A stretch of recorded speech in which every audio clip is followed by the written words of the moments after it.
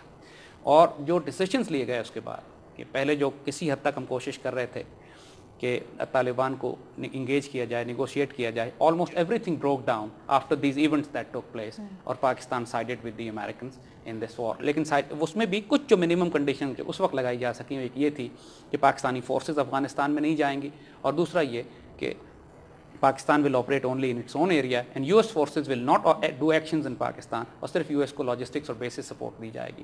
So this was the condition done at night. What in your opinion are the classical mistakes that Pakistan did while siding with America? جی اب retrospect میں دیکھیں تو بات بڑی واضح ہو جاتی ہے. پاکستان نے اس وقت جو جلد بازی میں اور پینک میں غلطیاں کی, مثال کے طور پر آپ نے جب امریکہ کے ساتھ انگیج کیا اس وار میں, تو آپ نے سب سے بڑی غلطی یہ کی کہ آپ نے وار آن ٹیرر کی, ٹیررزم کی ڈیفینیشن نہیں دی. You did not define what terrorism is. دیکھیے you had to agree to a term. What are you fighting against? آپ اپنے آپ کو فرنٹ لائن اسٹیٹ تو کہتے ہیں, لیکن کس کے خلاف لڑ رہے ہیں؟ enemy has to be defined. آپ طالبان کسی بھی ڈیفینیشن سے ٹیررسٹ نہیں تھے, لیکن ہم نے جب ایک آپریشن کرنا شروع کیا تو طالبان اور القاعدہ میں ہم نے قطعاً فرق نہیں کیا. So they all fell in one category. They all fell in one major mistake. Number 2, ہم نے امریکہ کے ساتھ ٹرمز آف انگیجمنٹ ڈسکس نہیں کی. ٹرمز آف انگیجمنٹ کا مطلب ہے کہ ہماری شرائط کیا ہوں گی, کتنا کام ہم کریں گے, کتنا نہیں کریں گے, اس سے آگے آپ نہیں جا سکتے. لہٰذا اس کی بات اوپن اینڈڈ ریلیشن شپ جس میں جو وہ چاہتے تھے ہم پہ سختیاں کرتے تھے. So we did not set any boundaries. We did not set any boundaries. یہ دوسری غلطی تھی. تیسری غلطی جو شاید سب سے بڑی غلطی تھی وہ یہ کہ فیصلہ پارلیمنٹ نے نہیں کیا تھا. اس فیصلے کو پارلیمنٹ کی طرف بھیجا جاتا تو حکومت پر بوجھ تقسیم ہو جاتا. فیصلہ حکومت, کیبنٹ, ایک فرد لوگوں نے لیا, اور اس کی وجہ سے ایک سیریس پرابلم یہ آئی کہ بعد میں nation was not on board. ایک کرائسس ہو گیا, ایک ملک کے اندر شدید اختلاف جو چلا, جو آج تک چل رہا ہے. اس کی وجہ یہ تھی کہ decision was taken by the government, not by the parliament, not by the people. یہ تیسری غلطی. What do you mean when you say government? The government, I mean government of that time. The government was obviously. So doesn't Parliament cabinet is part of the whole? The Parliament was not brought on board. It was a cabinet decision. It was Prime Minister, President, whatever. So it was isolated. It was an isolated decision. The nation was not on board. It was a unilateral decision. But one can understand it in retrospect now. Because time itna kam tha, the pressures which were there.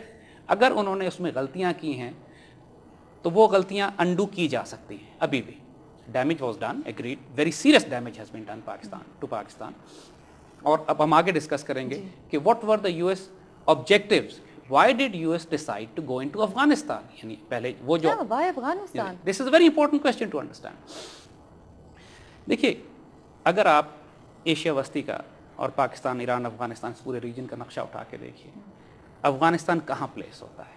Afghanistan is the centre. ایک طرف پاکستان ہے, ایک طرف ایران ہے, ایک طرف Turkmenistan ہے, ایک طرف سینٹرل ایشیا ہے, ایک طرف چائنا ہے. It holds a very strategic position. It holds a very strategic position. جو U S foreign policy objectives ہم نے پہلے ڈیفائن کیے ہیں, جس میں ایک آبجیکٹیو یہ controlling of fuel assets and fuel pipe lines, وہ ترکمانستان سے نیچے آنا. جب طالبان نے ان کو پائپ لائن روٹ دینے سے انکار کر دیا اور یونیکال نے ان سے کہا کہ رجیم چینج کی ضرورت ہے, تو پہلے Afghanistan became a very strategic objective. اس کی صفائی ضروری تھی تاکہ یہاں پہ 440 کلومیٹر ان کو افغانستان کے چاہیے جو یہ لینا چاہتے تھے اس میں سے. That was part 1. نمبر 2, ایک چیز جو بہت زیادہ ان کو پرابلم کر رہی تھی کہ ایران کے خلاف اگر یہ آپریشنز کرنا چاہتے ہیں, چونکہ Iran was a future target, تو اس کے لیے ایران کی پشت پہ پہنچنا ان کے لیے بہت ضروری تھا. نمبر 3 یہاں سے رہ کر یہ چائنا کی سافٹ بیلی یعنی اس کے وہ مسلمان علاقے جہاں چائنا میں پہلے ہی پرابلم ہو رہی ہے ان تک ایکسیس کر سکتے تھے اور وہاں بغاوتیں برپا کر سکتے تھے. تو ان کا بیس کیمپ بن رہا تھا. نمبر 4 یہ سینٹرل ایشیا کی سافٹ بیلی میں آتے تھے, یہاں سے یہ سینٹرل ایشیا کو کنٹرول کرنے کے لیے ان کے پاس ایک اچھا ایکسیس روٹ ملتا تھا. نمبر 5 یہ پاکستان سے یہاں پاکستان میں براہ راست مداخلت کر سکتے تھے جہاں یہ کرنا چاہتے تھے. اور پاکستان کے جو 2 میجر آبجیکٹو, بلوچستان میں یہ مداخلت کرنا چاہتے تھے. اس کی وجہ یہ ہے انہوں جب تک کہ پاکستان کی ریاست اپنی جگہ پر قائم ہے اس وقت تک پاکستان اور چین کے تعلقات ٹھیک ہی رہیں گے انشاءاللہ. I think we should hold that thought right there. Let's go on a break and we'll see you right after the break. Welcome back to Brass Tacks. Let's continue where we left. دیکھیے گوادر کی port Pakistan نے China کے ساتھ مل کر بنائی ہے اور یہ چائنیز استعمال کے لیے. گوادر کی پورٹ بنانے کا مقصد چائنیز یہ تھا کہ آپ جیسے ہم نے پہلے ڈسکس کیا تھا کہ چائنیز واٹر ویز جو ہیں ان کو امریکہ انٹرڈکٹ کر کے ان کو ڈسٹرب کر رہا ہے. گوادر کی پورٹ کا فائدہ چائنیز کو یہ تھا کہ یہاں سے لینڈ روٹ کے ذریعے شاہراہ قراقرم کے ذریعے چائنیز سامان پاکستان اس پورٹ سمندری پورٹ تک پہنچ سکتا ہے اور چائنا کو ایک آلٹرنیٹ کوریڈور مل جائے گا کہ جہاں سے چائنا سروائیو کر سکے. ناؤ دوسرا, پاکستان ایران کے ساتھ ایک گیس پائپ لائن بلڈ کر رہا تھا. پاکستان نے ایران سے بھی اپنے تعلقات خراب نہیں کیے تھے. تو بلوچستان میں انٹرفیرنس امریکن اسٹریٹجک آبجیکٹیوز کا بہت بڑا ایک ایلیمنٹ ہے. وہ اس لیے کہ اس کے ذریعے بلوچستان میں جب فساد برپا ہوگا تو یہ گیس پائپ لائن ایران اور پاکستان ڈسٹرب ہوتی ہے. اور دوسرا یہ چائنا کو جو چائنیز پلیئرز چائنیز شپس یا چائنیز ٹریڈنگ جو گوادر سے ہوتی ہے اس کو ڈسٹرب کر سکتے ہیں. That is why you note کہ چائنیز کو بلوچستان میں اٹیک کیا جا رہا ہے. اور تیسری بات یہ کہ بلوچستان میں بہت زیادہ آئل اینڈ رچ ایریا ہے, یہ آلموسٹ لائک سعودی عربیہ. لیکن اس کو اس وقت یہ منع کرنا چاہتے ہیں پاکستان کو کہ یہاں پر کسی قسم کی ایکسپلوریشن نہ ہو سکے. لہٰذا بلوچستان لبریشن آرمی کے جو ایسٹس ہیں انہی کے علاقوں میں, خاص طور پہ کولو اور ناردرن بلوچستان میں, تو فی الحال all of them are under force majeure, یعنی وہاں پہ کوئی ڈیولپمنٹ نہیں ہو سکتی ہے. ہر کچھ دن بعد ہم سننے میں آتا ہے کہ gas pipeline has been blown up, something or the other happens. So اور دوسری طرف جو ایک پشتون سب نیشنلسٹ پلیئرز تھے, ایک بہت دلچسپ بات جو یہاں پہ نوٹ کرنے کی, میں آپ کو ایکسپلین کرتا ہوں, جو بہت دلچسپ بات نوٹ کرنے کی ہے وہ یہ کہ دیکھیے سوویت یونین جب اس علاقے میں آپریٹ کرتا تھا, جب وہ افغانستان میں موجود تھا, تو 2 بڑے ایسٹس ان کے ہوا کرتے تھے. ایک پشتونز تھے جو پختونستان بنانے کی بات کرتے تھے, سب نیشنلسٹ ان کو کہتے ہیں, جو پاکستان توڑ کے ایک الگ سیپریٹسٹ موومنٹ بنانا چاہتے ہیں. اور دوسرے بلوچ سب نیشنلسٹ تھے, بلوچستان لبریشن آرمی کے. یہ دونوں ایلیمنٹ آئیڈیولوجیکلی مارکسسٹ ہوا کرتے تھے. بالاچ مری واز ٹرینڈ ان ماسکو. اسی طرح جو سوویت کے دوسرے ایسٹس تھے پشتونوں میں, پشتون سب نیشنلسٹ, وہ they used to wear a red cap. میں بھی red cap پہنا ہوں, but this is because of winters, not because of ideology. It's not because of that. So they were always pro-Soviets. Russia کے ٹوٹنے کے بعد جو عجیب و غریب بات دیکھنے کی ہے کہ یہ سارے پرو سوویٹ ایسٹس اب پرو امریکن ایسٹس ہو چکے ہیں. Why? Because Americans are offering them the same deal which the Soviet Union used to offer them, یعنی Greater Balochistan and Greater Pashtunistan, which is basically means کہ پاکستان کے پشتون علاقے افغانستان سے ملا دیے جائیں, جس کے لیے ہمارے ٹرائبل ایریا میں بغاوت ضروری اور جس کے لیے بلوچستان میں ڈسٹربنس ضروری. سو اور ایک اہم پوائنٹ جس کو ہم مینشن کرنا چاہیں گے یہاں پہ, which is extremely critical, جو ابھی تک جس پہ آج تک کبھی ڈسکشن نہیں کی گئی ہے, کہ Afghanistan was made the hub of global opium and drug production. 90% drugs دنیا کی اس وقت افغانستان میں پیدا ہو رہی ہیں, اور یہ کہاں جا رہی ہیں, and most of them are being consumed in the Muslim countries all around Afghanistan. And what about United States? یہ بہت کم پروڈکشن ان کی یونائٹڈ اسٹیٹس کی طرف ڈائریکٹڈ ہے. یہ یہاں سے اب what we see is, what my assessment of the situation is, کہ new opium wars are being waged on the Muslim world. 1930s میں برٹن نے opium wars کی تھی چائنا کے خلاف. تو یہ ایک سوچی سمجھی ایک اور پلاننگ ہے. اس وقت کیونکہ the elements do not fit, because opium اتنی ساری کے ساری opium طالبان کے علاقے میں نہیں پیدا ہو رہی, بہت زیادہ ناردرن افغانستان میں بھی ہے جو کہ ان کے کنٹرول میں ہے, اور یہ کنزمپشن اس کی تمام کی تمام مسلمان علاقوں میں چاروں طرف بھیجی جا رہی ہے اور چائنا کی طرف بھیجی جا رہی ہے. سو what assessment is کہ Afghanistan has become a hub for all these strategic objectives, یعنی اس سے انٹرفیئر کر سکتے ہیں ریجن میں, oil and gas pipeline control کر سکتے ہیں, ایران کو تھریٹ کر سکتے ہیں, چائنا کو تھریٹ کر سکتے ہیں, اوپیم وارز لانچ کر سکتے ہیں. So Afghanistan was decided as the prime target کہ جہاں 9/11 کے بعد انہوں نے اٹیک کرنا ہے. گو کہ اسرائیلی زائنسٹ اور انڈین زائنسٹ کے آبجیکٹیو مختلف تھے, وہ پاکستان پر اٹیک لانا چاہتے تھے. And when this thing was known, Pakistan government panicked at that time. مگر the decision they took, objective was, جو ڈیسیژن اس وقت لیا گیا اس کا فیصلہ یہ تھا کہ یا طوفان سے خود ٹکرایا جائے یا اس کو افغانوں کی طرف بھجوا دیا جائے. اور افغانوں کی طرف بھیجنے کا ایک آبجیکٹیو یہ بھی تھا کہ دنیا کی جو بھی طاقت افغانستان میں گئی ہے اس نے اپنے آپ کو وہاں تباہ کروایا. So instead of taking the brunt on to yourself, You send them over to Afghanistan, let Afghans handle them. So in fact آج کے جو پچھلے 7 سال جنگ چلنے کے بعد یہ بات اب تقریباً واضح ہے کہ Americans are meeting the same fate which the Soviets met in Afghanistan. سید صاحب اس سے پہلے کہ ہم پروگرام کو ختم کریں میں چاہتی ہوں کہ آپ سمری دے دیں اس پورے پروگرام کا ایک اس کو ریپ اپ کر دیں اور یہ بھی بتاتے چاہیں کہ ہم نیکسٹ پروگرام میں کس بارے میں بات کریں گے. جی دیکھیے ٹو سم اٹ اپ ایک بات بالکل واضح کر لیجئے کہ 9/11 کا ایونٹ جو ہے وہ حادثاتی نہیں تھا. اس کے پیچھے کچھ بڑی پلاننگ تھی, اس کے پیچھے ایک US ویژن تھا جس کے تحت یہ ایونٹ کنڈکٹ کرایا گیا.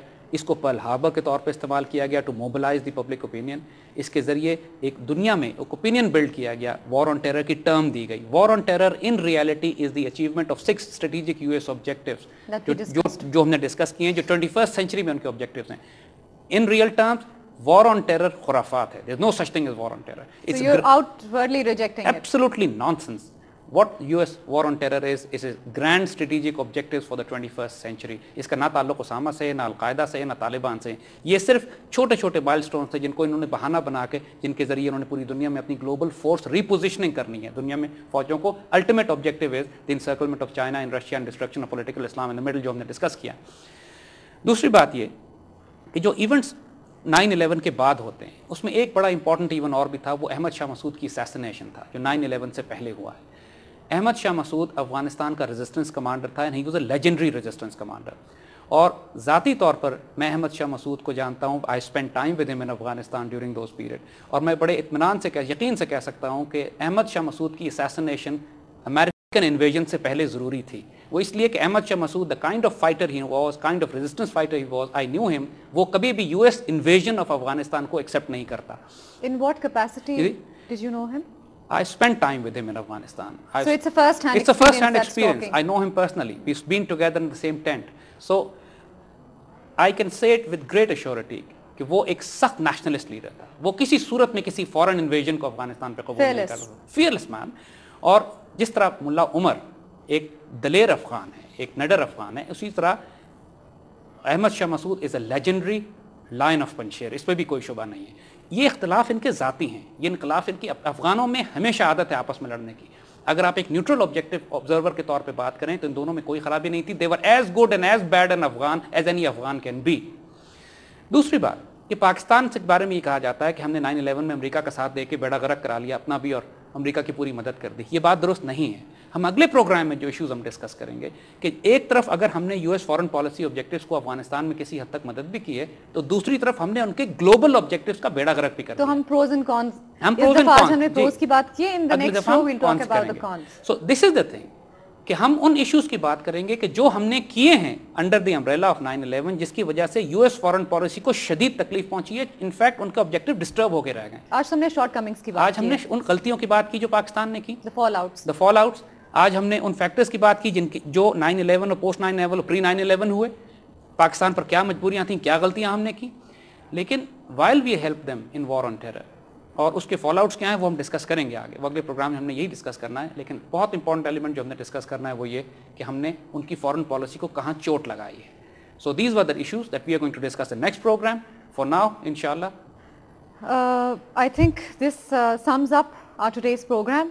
But before we say bye, there's something that I must do. I promised our viewers, میں نے وعدہ کیا تھا کہ میں پچھلی بار وقت کی کمی کے باعث ان کے ای میل شامل نہیں کر سکی, جو کہ میں اس بار کرنا چاہوں گی. A lot of people have written to us. ہمیں بہت اس بات کی خوشی ہے کہ لوگ ہمارا پروگرام دیکھ رہے ہیں, اسے پسند کر رہے ہیں. نہ صرف پسند کر رہے ہیں بٹ ہمیں اپنی رائے سے آگاہ کر رہے ہیں. They're writing to us, they're letting us know what they think of the show. I would like to read this email over here. It's sent to us by Syed Imran Haider. اور بہت شکریہ عمران صاحب, آپ نے ہمیں اتنی اچھی ای میل بھیجی ہے. And he's written, Dear concerned, at last media has done something positive. Thank you very much, Imran. I'm looking for such programs on our network and it is awesome. The presenter is really missing. By the way, the presenter, he means Zaid. I have following questions. Has the presenter written any books on the subject? No, I have not written any books. He's not written any books at the moment, but I'm sure he will in the near future. And timing of the program and repeat telecast for office employees. Dear Imran, we have a telecast you're seeing our telecast right now, 10 p.m. The repeat telecast is on Wednesday, 12 a.m. and Sunday, 8 p.m. So you can catch us once again. Other than that ہمیں لکھا ہے حسن ارشاد نے, thank you حسن ارشاد. ہمیں لکھا ہے ابو بکر نے, سارا, doctor سارا نے, اور بہت سے لوگوں نے جن کے نام میں اس وقت شامل نہیں کر پا رہی. Please continue to write to us and let us know what you think of the show. آپ اپنے کوشچنز ہمیں لکھیں جو آپ پوچھنا چاہتے ہیں. ہمارے ایکسپرٹ زید صاحب یہاں موجود ہیں اور ہر باری آپ کے سوالوں کے جواب دیں گے. You may like to tell the email address info. Of course I do. And our email address is info@brasstax.biz. Once more I'll repeat for you, info@brasstax.biz. Thank you very much once again for being with us, and I hope to see you next week on the same channel at the same time. Thank you very much. Allah Hafiz.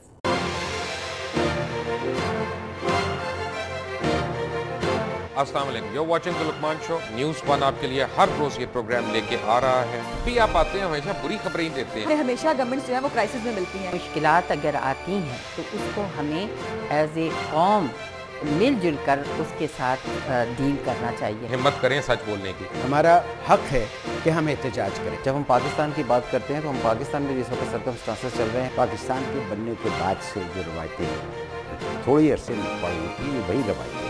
ہم اس ملک کی وجہ سے ہم کیوں پیچھے رہ گئے, یہ آپ کو بھی مجھے بھی ہمیں خود سوچنا ہے.